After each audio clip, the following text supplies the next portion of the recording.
Many different organisms use the protein hemoglobin to transport oxygen around their bodies. Each hemoglobin molecule is made up of 4 polypeptide chains. This arrangement of polypeptides within the hemoglobin molecule is hemoglobin's quaternary structure. This quaternary structure is important to the efficient working of hemoglobin. A non-protein component is present in each polypeptide of hemoglobin, a heme group. Each heme group contains an iron II ion. Each heme can bind to 1 molecule of oxygen.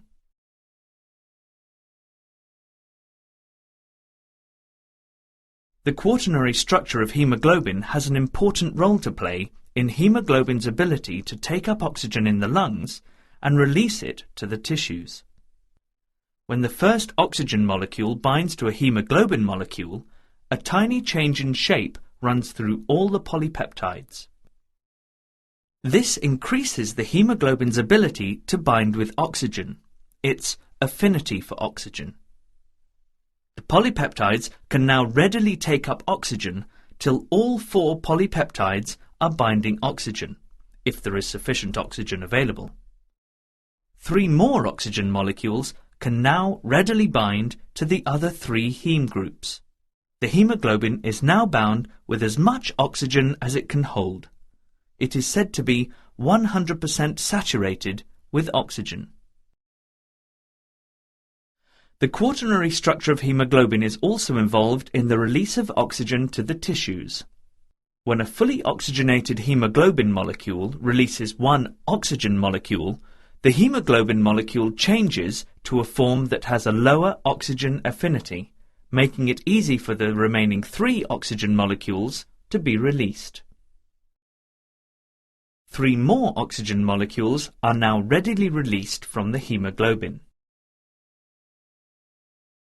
The change in shape of hemoglobin helps it to load oxygen in the lungs and unload it into respiring tissues. To show how much it helps, look at the graph displaying the saturation of hemoglobin in different conditions. Partial pressure of oxygen is the concentration of oxygen in a mixture of gases. To examine hemoglobin's behaviour, you need to know how it behaves at different concentrations of oxygen. Percentage saturation of hemoglobin tells you the degree of oxygenation of a particular sample of blood. You can now predict how the saturation of hemoglobin with oxygen would be expected to change with rising concentration of oxygen around the hemoglobin.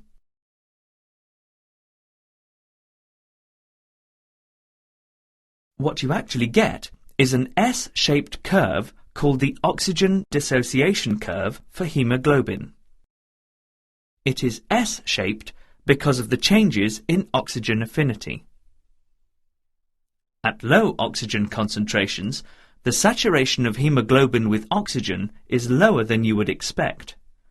This is because hemoglobin has a lower affinity for oxygen in these conditions. Hemoglobin is transported between places that have a high concentration of oxygen, such as the lungs, and places that might have a very low oxygen concentration, such as an actively contracting muscle. In the lungs, the oxygen concentration may be 12 kilopascals. In very active muscle, the oxygen concentration may be only 2 kilopascals.